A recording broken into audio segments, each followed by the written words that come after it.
ಈ ಸೃಷ್ಟಿಯ ಮೊದಲ ದಿನ. ದೇವರು ಕೆಲವು ಜೀವಿಗಳಿಗೆ ಬುದ್ಧಿ ಕೊಟ್ಟ, ಇನ್ನು ಕೆಲವು ಜೀವಿಗಳಿಗೆ ಹೃದಯ ಕೊಟ್ಟ. ಆದರೆ ಮನುಷ್ಯನನ್ನು ಸೃಷ್ಟಿಸುವಾಗ ಅವೆರಡನ್ನು ಅವನ ಕೈ ಕೊಟ್ಟು ಸ್ವಲ್ಪ ಮೌನವಾಗಿ ನಿಂತನಂತೆ. ಏಕೆಂದರೆ ಹೃದಯವೂ ಬುದ್ಧಿಯೂ ಒಂದೇ ದೇಹದಲ್ಲಿದ್ದರೆ ಅವನು ತನ್ನನ್ನೇ ಒಂದು ಪ್ರಪಂಚ ಎಂದು ಭಾವಿಸಿ ಇನ್ನೊಂದು ಜೀವಿಯ ಅಗತ್ಯವನ್ನೇ ಮರೆತು ಬಿಡುತ್ತಾನೋ ಎನ್ನುವ ಭಯ. ಆ ಭಯದಿಂದಲೇ ಒಂದೇ ಹೃದಯದ ಬಡಿತವನ್ನು ಎರಡು ದೇಹದಲ್ಲಿ ಪ್ರತಿಧ್ವನಿಸುವಂತೆ ಮಾಡಿದ. ಬಹುಶಃ ಪ್ರತಿಯೊಂದು ಭೇಟಿಯು, ಪ್ರತಿಯೊಂದು ನಿರೀಕ್ಷೆಯು, ಪ್ರತಿಯೊಂದು ಪ್ರೀತಿಯು ಆ ಕಳೆದು ಹೋದ ಬಡಿತವನ್ನು ಮತ್ತೆ ಹುಡುಕುವ ಪ್ರಯಾಣವೇ ಇರಬಹುದು. ಹೌದು, ಇದು ಹಳೆಯ ಕಥೆಯೇ, ಆದರೆ ತುಂಬ ಹಳೆಯದಲ್ಲ. ಗಮನಿಸಿ, ಈ ಕಥೆಯಲ್ಲೇ ಅದರ ಕಾಲ ಅಡಗಿದೆ.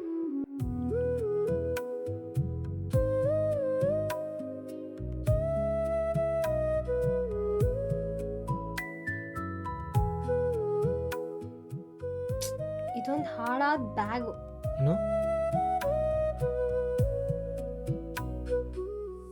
ಏನು?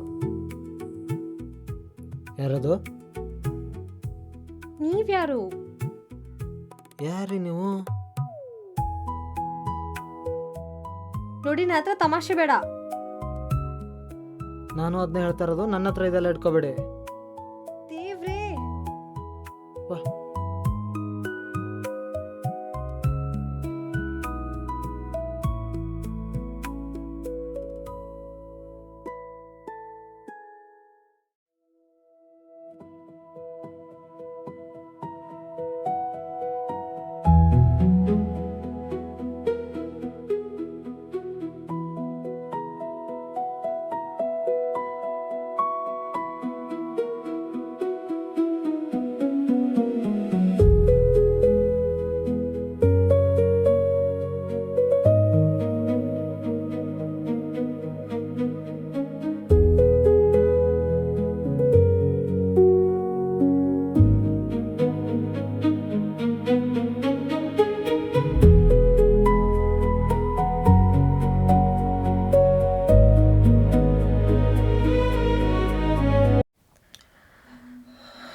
ಯಾರದು?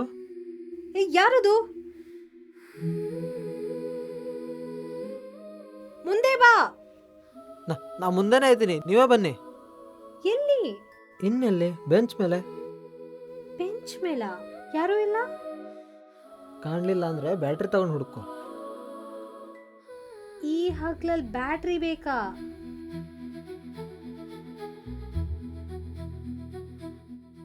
ಹಗಲ?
ಇವ್ರೇ,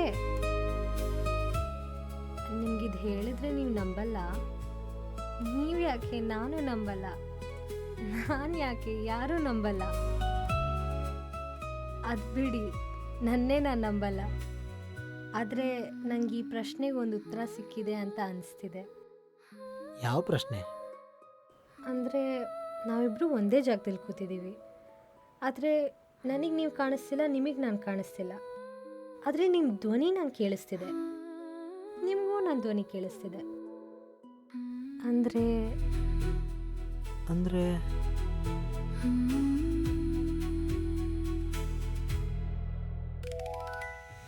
ಇಷ್ಟು ದಿನ ನಾನು ಏನಿದು ಮಳೆ ಬರ್ತಾ ಇದೆ ಅಲ್ಲ,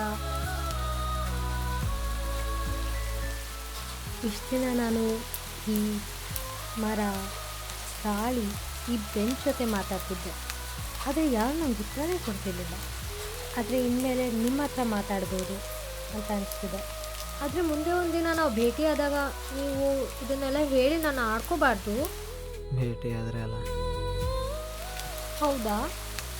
ಆಯ್ತು ಸರಿ. ನನಗೆ ನನ್ನ ಹೆಸರು ರೇವತಿ ಅಂತ. ನನ್ನ ಹೆಸರು ರೇವತಿ ಅಂತ.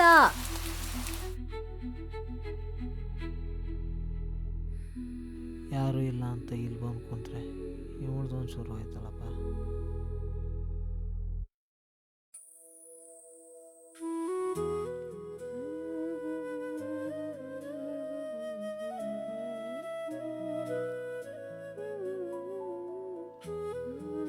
ಮತ್ತೆ ಕಿರಿಕಿರಿ ಶುರು ಆಯ್ತು. ನಿಮ್ಗೆ ಅಷ್ಟು ಕಿರಿಕಿರಿ ಅನ್ಸಿದ್ರೆ ಎದ್ದೋಗಿ. ನಾನೇ ನಿಮ್ಮನ್ನ ಕಟ್ಟಾಕಿಲ್ಲ ಅಲ್ಲ. ಒಂದಿನ ಅದನ್ನೂ ಮಾಡ್ತೀನಿ ಬಿಡು. ಮತ್ತೆ ನಾಳೆ ಬರ್ತೀರಲ್ಲ, ಬಿಡಿ.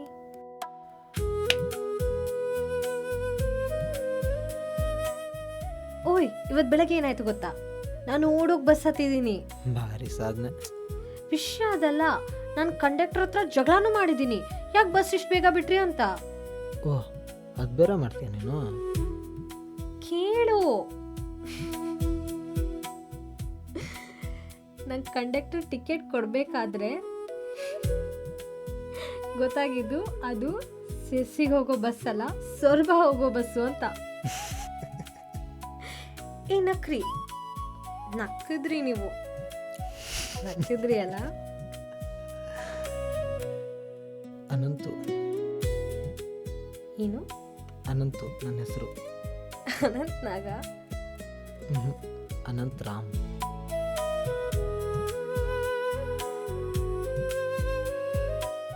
ಹೇಗಿದ್ದೀರಾ ಅನಂತ್?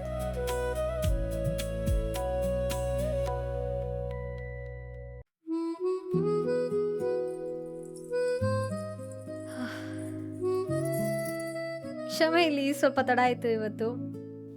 ಯಾರು ಕೇಳಿದ್ರಿಗ? ಯಾರೂ ಇಲ್ಲ, ನಂಗೆ ಹಾಗೆ ಸುಮ್ಮನೆ ಹೇಳಬೇಕು ಅಂತ ಅನಿಸ್ತು.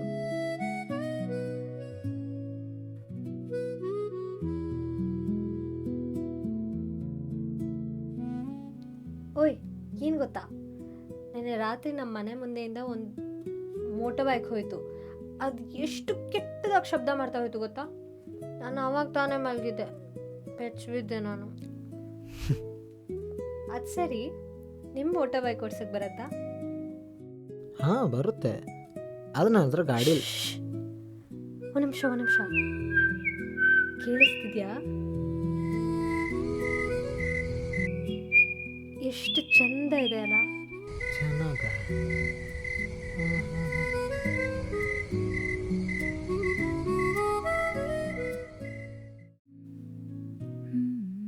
ಓಯ್, ಏನ್ ಗೊತ್ತಾ,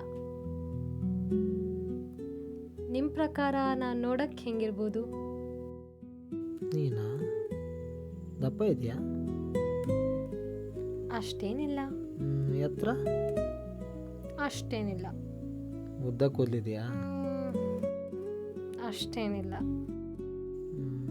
ಹಾಗಾದರೆ ಚಸ್ಮಾ ಹಾಕ್ಕೊಳ್ತೀಯಾ? ಹಾಕೋತೀನಿ, ಹಾಗಂತ ಚೆನ್ನಾಗಿ ಕಾಣ್ತೀನಿ. ನಮ್ಮಮ್ಮ ಯಾವಾಗಲೂ ಹೇಳೋಳು, ನಾನು ನಕ್ಕದು ತುಂಬ ಚೆನ್ನಾಗಿ ಕಾಣ್ತೀನಿ ಅಂತ. ಅಮ್ಮಂದ್ರೆ ಯಾವಾಗಲೂ ಸುಳ್ಳು ಹೇಳೋದು ಜಾಸ್ತಿ. ಹಾಗಂದ್ರೆ ನಾನು ಚೆನ್ನಾಗಿಲ್ವಾ ನೋಡೋಕ್ಕೆ? ನೋಡ್ದಾಗ ಹೇಳ್ತೀನಿ. ನನ್ನ ನೋಡೋಕೆ ಬರ್ತೀರಾ?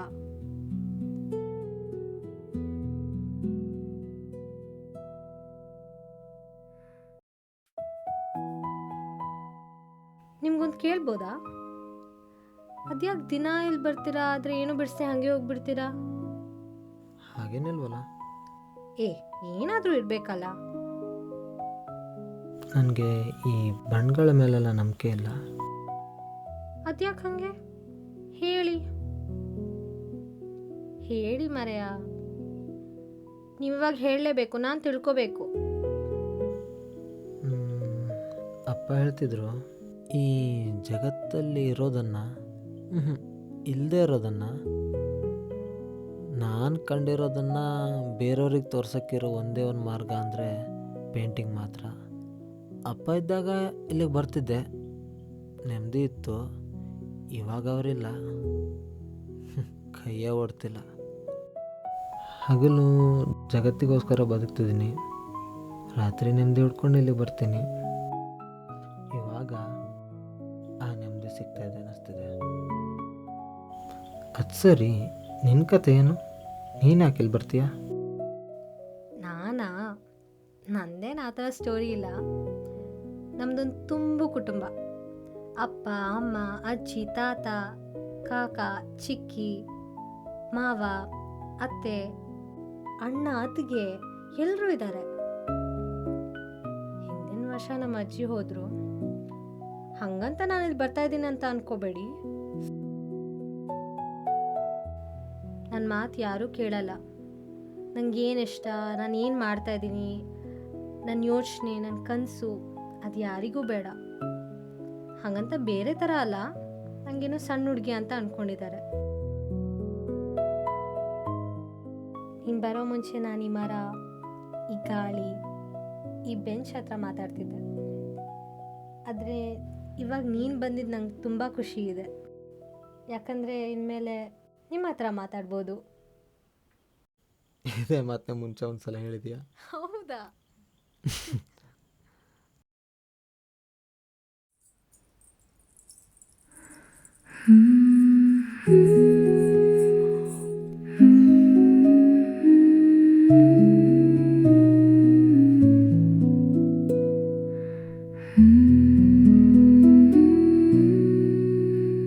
ಓಯ್, ಏನಾಯ್ತು ಗೊತ್ತಾ? ಒಂದು ನಿಮಿಷ, ನಿಮ್ಗೆ ಹೆಂಗೆ ಗೊತ್ತಾಯ್ತು ನಾನು ಬಂದಿದ್ದು? ಕಿರಿಕಿರಿ ಶುರು ಆಯ್ತಲ್ಲಮ್ಮ. ಗೊತ್ತಾಯ್ತು ಬಿಡಿ. ಏನು ಗೊತ್ತಾಯ್ತು? ನಿಮಗೆ ನನ್ನ ಕಿರಿಕಿರಿ ಅಂದರೆ ಇಷ್ಟ ಅಂತ.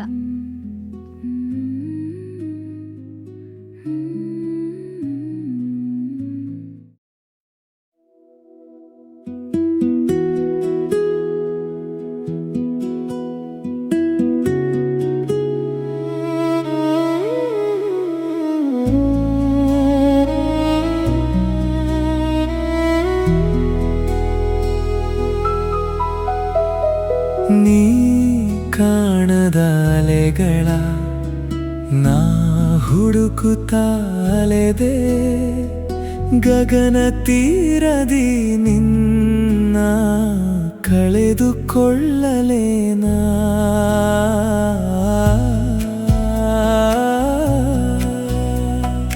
ನಾ ಕಾಣದ ನಿನ್ನ ಮೊಗಕ್ಕೆ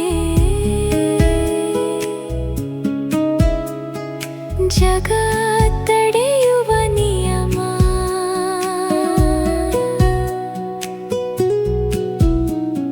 ಹುಡುಕುವ ಕಣ್ಗಳು ಬಯಸುವುದು ಕೇವಲ ನಿನ್ನ ಸ್ನೇಹ.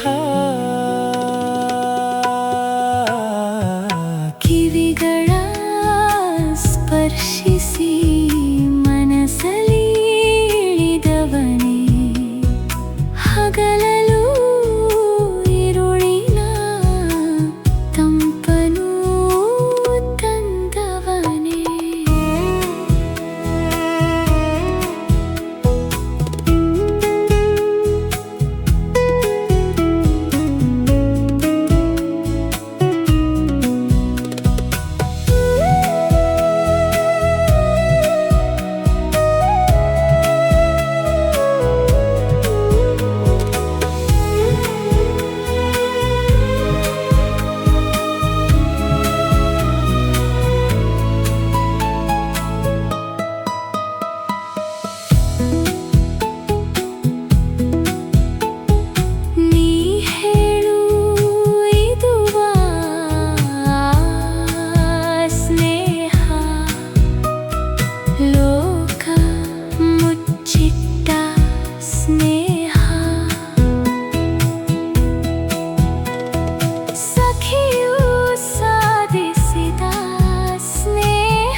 ಓಯ್ ಏನಾಯ್ತು ಗೊತ್ತಾ, ನಿಂಗೆ ಯಾವಾಗಲೂ ಹೇಳ್ತಿದ್ನಲ್ಲ ಆ ಕೆಲಸ ನಂಗೆ ಇವಾಗ ಸಿಕ್ತು. ಆದರೆ ನಂಗೆ ಖುಷಿಯಾಗಿರೋ ವಿಷಯ ಅದಲ್ಲ.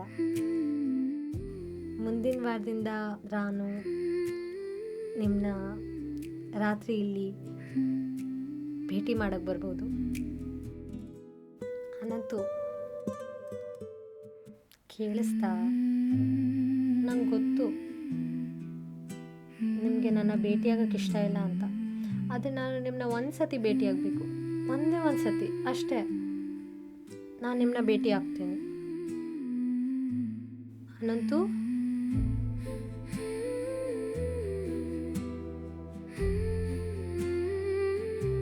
ಈ ಕತೆ ಮುಂದೇನಾಯ್ತು ಅಂತನೂ ಕೇಳಲ್ವಾ? ಅದು ಬಿಡಿ,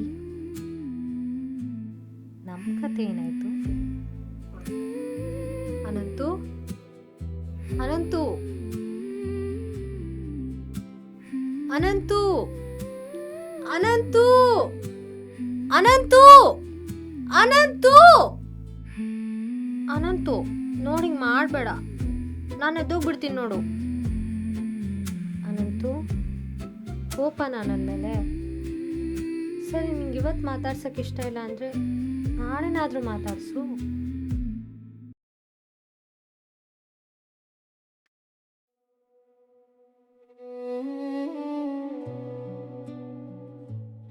ಅನಂತು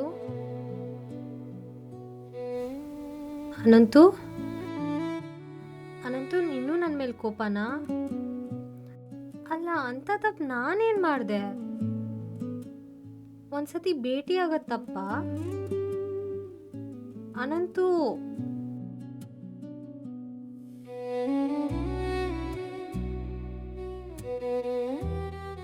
ನೀನ್ ಬಿಟ್ರೆ ನನ್ನ ಜೊತೆ ಮಾತಾಡಕ್ಕೆ ಯಾರೂ ಇಲ್ಲ. ನೀನೇ ಹಿಂಗ್ ಮಾಡಿದ್ರೆ ಹೆಂಗೆ? ಅನಂತು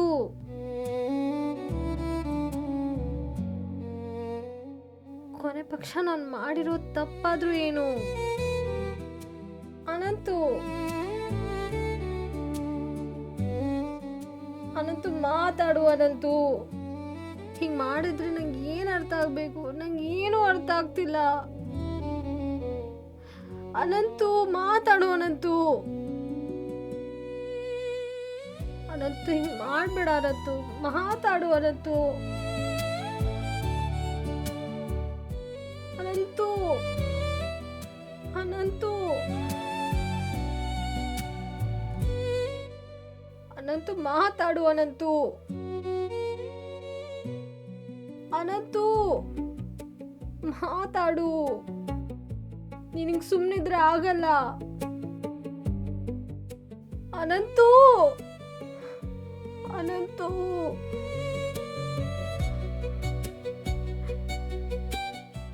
ನೀ ನಿಜವಾಗ್ಲೂ ಇದ್ಯೋ ಇಲ್ವೋ ನಂಗೇನು ಗೊತ್ತಾಗ್ತಿಲ್ಲ.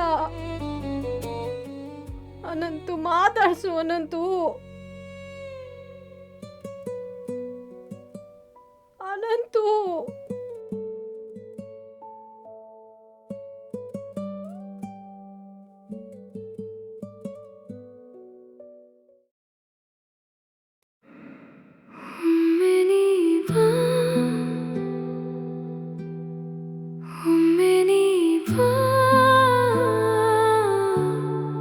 ಕಾದಿರುವೆ ಒಮ್ಮೆ ನೀ ಬಾ, ನಿನ್ನ ಸುಳ್ಳು ಅನ್ನೋ ನನ್ನ ಬುದ್ಧಿಗೆ ಒಮ್ಮೆ ನೀ ಬಾ, ನಿನ್ನ ತಪ್ಪಬೇಕು ಅನ್ನೋ ತೋಳಿಗೆ ಬೆನ್ನ ನೀಡು ಬಾ, ನಿನ್ನ ಸ್ಪರ್ಶಿಸಬೇಕು ಅನ್ನೋ ಕೈಗೆ ಮೈ ನೀಡು ಬಾ, ನಿನ್ನ ನೋಡಬೇಕು ಅನ್ನೋ ಕಣ್ಣಿಗೆ ಎದುರು ನೀ ಬಾ, ನಿನ್ನ ಚುಂಬಿಸಬೇಕು ಅನ್ನೋ ಎನ್ನ ತುಟಿಗೆ ಕೆನ್ನೆ ನೀಡು ಬಾ, ನನಗೆ ತಿಳಿಯದು ಎಲ್ಲಿದ್ದರೂ ಒಮ್ಮೆ ನೀ ಬಾ.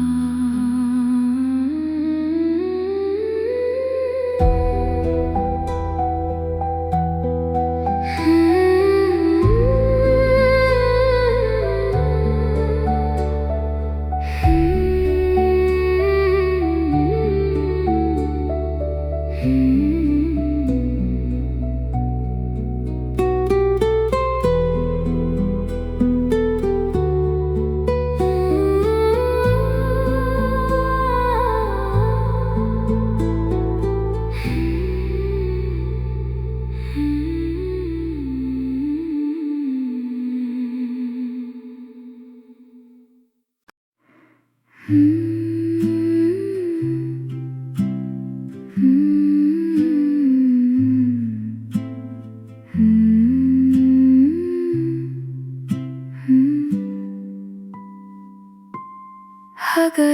ನನ್ನದು, ಇರುಳು ನಿನ್ನದು,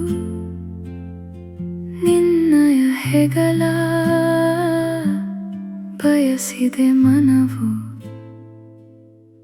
ನಿನ್ನನು ಕಾಣಲು ಸೂರ್ಯನ ಕಿರಣವ ಚಂದ್ರನಿಗೆ ನೀಡುತ್ತಾ, ಹುಣ್ಣಿಮೆ ಹೆಸರಲಿ ಬಿಂಬವ ಚೆಲ್ಲುತ್ತಾ, ನೀ ಬರಲು ಎದುರು ಕಾದಿದೆ ನಿದಿರು, ಎದೆಯಲ್ಲಿ ಅರಳಿದ ಮೊದಲನೇ ಪ್ರೀತಿ, ಕಾಣದ ಮುಗದಲ್ಲಿ ಹುಡುಕುವ ರೀತಿ.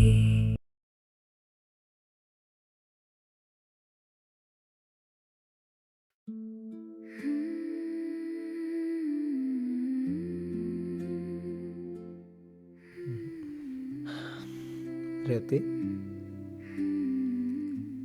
ಕೇಳಿಸ್ತಿದ್ದೆ ರೇವತಿ? ನಾನು ನಿಂಗೆ ಇವತ್ತೇನೋ ತೋರ್ಸೋಣ ಅಂತ ಬಂದೆ. ಏನಿರ್ಬೋದು ಹೇಳು? ಕೊನೆಗೂ ನಾ ಆ ಪೇಂಟಿಂಗ್ ಮುಗಿಸ್ದೆ ರೇವತಿ.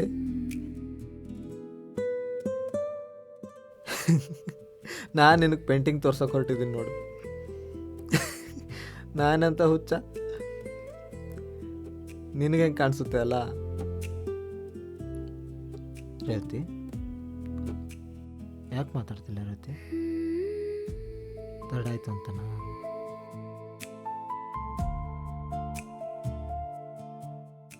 ಏನು ಗೊತ್ತಾ ರೇವತಿ, ನನಗೆ ನೀನು ನೋಡಬೇಕು ಅಂತ ಅನ್ನಿಸ್ತಿದೆ. ನಿಂಗೆ ಬೇಜಾರಿಲ್ಲ ಅಂದರೆ ಮಾತ್ರ ಗೊತ್ತು, ಮುಂಚೆ ನಾನೇ ಒಂದು ಸಲ ಬೇಡ ಅಂತ ಹೇಳಿದ್ದೆ. ಇವಾಗ ನಾನೇ ಹೇಳ್ತೀನಿ ನಾವು ಭೇಟಿ ಆಗೋಣ ಅಂತ. ಭೇಟಿ ಮಾಡ್ಬೋದಾ ರೇವತಿ? ರೇವತಿ ಮಾತಾಡೋ ರೇವತಿ,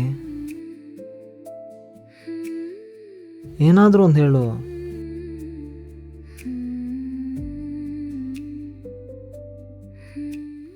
ನಿಂಗೆ ಇಷ್ಟ ಇಲ್ಲ ಅಂದರೆ ಇಷ್ಟ ಇಲ್ಲ ಅಂತ ಹೇಳು.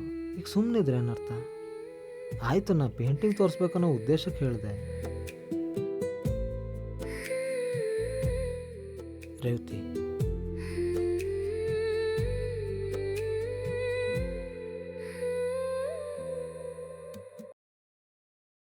ಆಯಿತು, ಇವತ್ತು ಮಾತಾಡೋಕ್ಕೆ ಇಷ್ಟ ಇಲ್ಲ ಅಂದರೆ ಕೊನೆ ಪಕ್ಷ ನಾಳೆನಾದರೂ ಮಾತಾಡ್ತೀಯ? ನೀ ಮಾತಾಡ್ತೀಯ, ನಂಗೆ ನಂಬಿಕೆ ಇದೆ.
ಈ ಕತ್ಲಲ್ಲಿ ಕಣ್ಣ ಮುಚ್ಚಲೇ ಸಾಕು, ಇನ್ನು ಬೆಳಕಲ್ಲೇ ಹುಡುಕ್ಬೇಕು ನಿನ್ನ.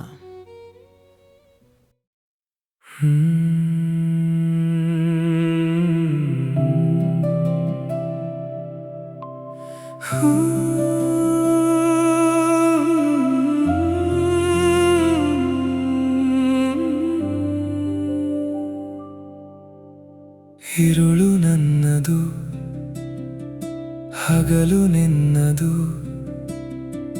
ನಿನ್ನಯ ಮೊಗವನು ಕಾಣಲು ಕಣ್ಗಳು ನಿನ್ನನು ಹುಡುಕಲು ಚಂದ್ರನ ಜೊತೆಯಲಿ ಕತ್ತಲ ದಾಟುತ್ತಾ ಬೆಳಕಿಗೆ ಸೇರುತ್ತಾ ರಾತ್ರಿಯ ಚಂದಿರ ಹಗಲಿಗೂ ಸುಂದರ ನಿನ್ನ ಸ್ಪರ್ಶವ ನೆನೆಸುತ್ತಾ ಕಲ್ಪಿಸಿ ಕೆನ್ನೆಯು ನಾಚುತ್ತಾ ಬೆಂಚಿನ ಮೇಲೆ ಕಾಣದ ಓಲೆ ಓದಲು ಗೆಳತಿಯೇ ನೀ ಬರುವೆಯ ಹೇಳೆ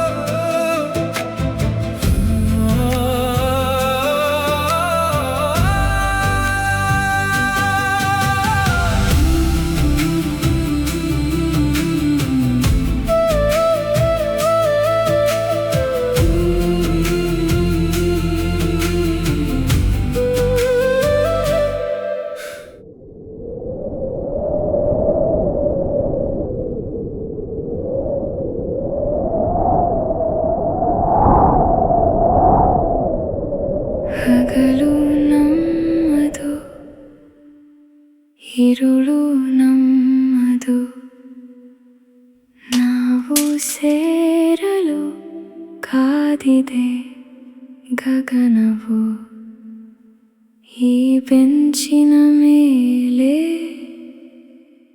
ಕಾಣದ ಓಲೆ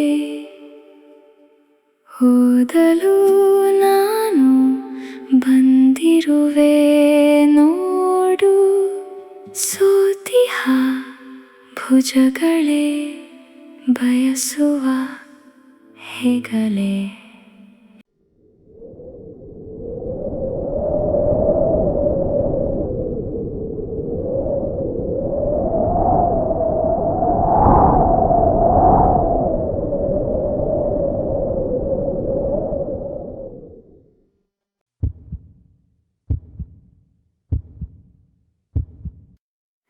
ನಾಚುತ್ತಿದೆ ಈ ಹಗಲು ಬಯಸುತ್ತಿದೆ ನಿನ್ನ ಹೆಗಲು ಹಗಲು ಇರುಳನು ನಾ ತಬ್ಬಿಕೊಳ್ಳಲು ನಾಚಿಕೆ ಇದುವೇನಾ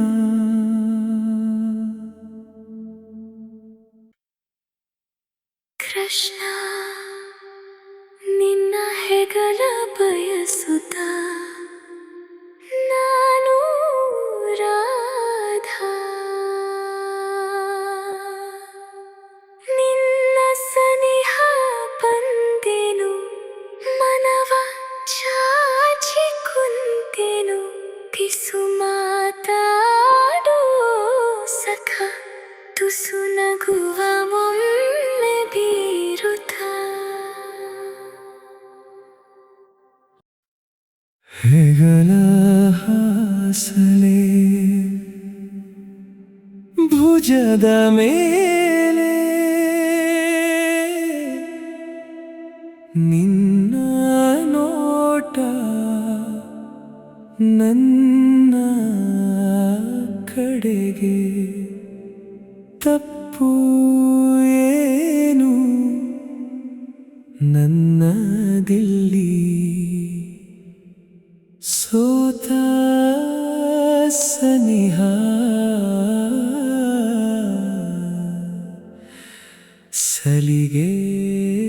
ಸಲಿಗೆಯಲ್ಲಿ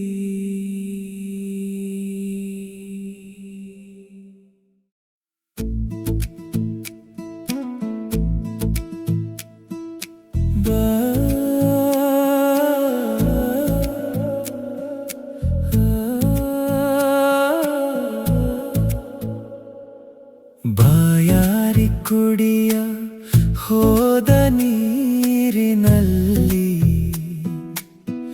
ನಿನ್ನ ಮೊಗದ ಬಿಂಬ ಕಂಡೆನೆ. ಕಡಲಲ್ಲಿ ಹುಡುಕ ಹೋದೆ ಚಿಪ್ಪಿನಲ್ಲಿ ನಿನ್ನ ಮುತ್ತೆ ಕೆನ್ನೆ ಬಯಸಿತೆ. ಕನಸಲ್ಲಿ ಖರೀದಿ ಆದ ಜಾಗದಲ್ಲಿ ನಿನ್ನ ಜೊತೆಗೆ ಗೂಡ ಕಟ್ಟಲೆ. ನದಿಯು ಬರುವ ದಾರಿ ಕಡಲೆ ದಟ್ಟವ ಏರಿ ಪುಟಿದ ಕಲ್ಲು ಏಕೆ ನಿನ್ನ ತಡೆಯಿತು. ಹರಿದಾಡುವ ನದಿಯೇ ನೀ ಬಾ, ನಿನ್ನ ಸೇರಲು ಅಲೆಯ ತಂದಿರುವೆ ಬಾ. ಈ ವರ್ಷವು ತಂದ ಹರ್ಷವ ನೀ ತೋರು ಬಾ.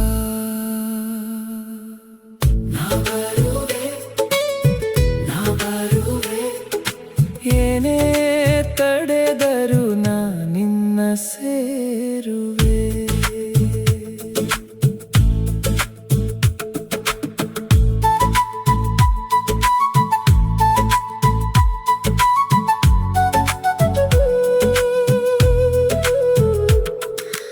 ಅಲೆಗೆ ನಾನೇಕೆ ಹೆದರಲಿ, ನೀರಲು ಜೊತೆಯಲಿ ನಾ ಬರುವೆನು. ನೋಡು ಓ ಸಾಗರ ನೋಡು, ನೋಡು ಓ ಜಗವೇ ನೋಡು, ನಿನಗಾಗಿ ಬರುವೆನು, ನಿನಗಾಗಿಯೇ ಬರುವೆನು.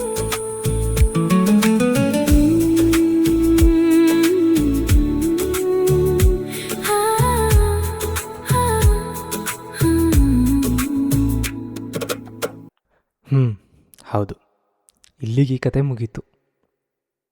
ಇದು ಬರೀ ರೇವತಿ ಮತ್ತು ಅನಂತನ ಕಥೆಯಲ್ಲ, ಹಾಗೆ ಒಂದು ಬರೀ ಬೆಂಚಿನ ಕಥೆನೂ ಅಲ್ಲ. ಇದು ಅವರ ನಡುವಿನ ಬೆಂಚಿನ ಕತೆ. ಮೊದಲೇ ಹೇಳಿದಾಗೆ ಆ ದೇವರಿಗೆ ಮನುಷ್ಯನ ಮೇಲೆ ಪ್ರೀತಿ ಸ್ವಲ್ಪ ಜಾಸ್ತಿಯೇ. ಅದಕ್ಕೆ ಸೇರಬೇಕಾದ ಎರಡು ಹೃದಯಗಳನ್ನು ಒಂದೇ ಬಿಡಿತವಾಗಿಸುವುದೇ ಅವನ ಅತಿ ಸುಂದರ ಅಭ್ಯಾಸ. ಹಾಗಾಗಿ ಕೆಲವೊಮ್ಮೆ ತಾನೇ ಬರೆದ ವಿಧಿಗೆರೆಗಳನ್ನು ಮೌನವಾಗಿ ದಾಟಿಬಿಡುತ್ತಾನೆ. ದೂರದಲ್ಲಿರುವ ಎರಡು ಆತ್ಮಗಳಿಗೆ ಒಂದೇ ದಾರಿಯನ್ನು ತೋರಿಸಲು. ಒಂದು ಮಳೆಯ ಹನಿ, ಒಂದು ಹಾಡು, ಒಂದು ನೆನಪು, ಒಂದು ಕ್ಯಾಸೆಟ್, ಒಂದು ಪೇಂಟಿಂಗ್ ಅಥವಾ ಒಂದು ಬೆಂಚ್ ಸಾಕಾಗುತ್ತದೆ. ಏಕೆಂದರೆ ಬೆಂಚ್ ಎಂದಿಗೂ ಗಮ್ಯಸ್ಥಾನವಾಗಿರಲಿಲ್ಲ. ಅದು ಕೇವಲ ಎರಡು ಹೃದಯಗಳು ಒಂದನ್ನೊಂದು ತಲುಪಲು ದೇವರು ಆರಿಸಿಕೊಂಡ ಒಂದು ನೆಪ. ಅದೇ ದಿ ಬೆಂಚ್ ಬಿಟ್ವೀನ್ ಅಸ್. ನನ್ನದೊಂದು ಸಣ್ಣ ಆಸೆ, ಪ್ರತಿ ಹೃದಯಕ್ಕೂ ಅದಕ್ಕಾಗಿ ಎಲ್ಲೋ ಮೌನವಾಗಿ ಕಾಯುತ್ತಿರುವ ಒಂದು ಬೆಂಚ್ ಸಿಗಲಿ.